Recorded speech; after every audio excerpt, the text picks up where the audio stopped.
The celebratory scenes of 2019 feel like a distant memory now. The hype around rugby in the country was on another level, but then like a crunching tackle, the momentum was brought to a halt. The COVID-19 pandemic meant no rugby for the world champions, and only 20 months later could the Springboks get back to playing their brand of physical rugby. I think it was more about the basics and just getting the very, very basics and the fundamentals right with this season, with what happened. Not playing last year, coming in late, COVID. So get the fundamentals right. They can add on to that, and I think we've seen they've got the players to do that. The transition from controversial World Cup winning coach Rassie Erasmus to his right-hand man Jacques Nienaber proved to be relatively smooth, with a series win over the British and Irish Lions to kick off proceedings.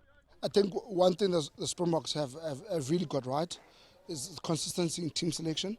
A lot of people will say that Jacques Nienaber has been very conservative, but why change a formula that works? Why change something that wins you test matches? Because that's ultimately what you're out there to do. You know, players like to know where they stand with regards to their position in the team, whether they, first choice or where they slot in. I think Nienaber and even coming through, Rassie has done it incredibly well, keeping the core of the players together. The Condensed Rugby Championship in Australia proved tough for the men in green and gold, but they managed to come away with a win over their rivals, the All Blacks, and despite losing to England in the final game of the year in tour, showed signs that they will be a force to reckon with at the World Cup in France in 2023.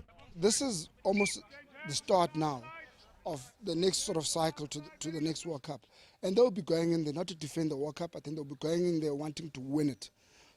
And you don't just win a World Cup preparations just before the World Cup. It's the building blocks start years in advance. If they're able to add that kicking game with the physicality, with the ability to run that ball, it's going to be amazing and it's going to be devastating. And I think that is something which I believe in the future, it's just that hope that's there. And if we can get there, it's going to be incredible.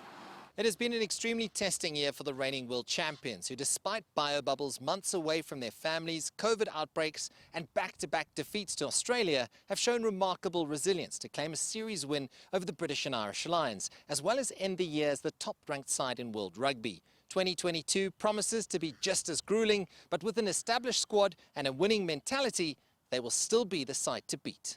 Sias, Plessis, CGTN, Pretoria, South Africa.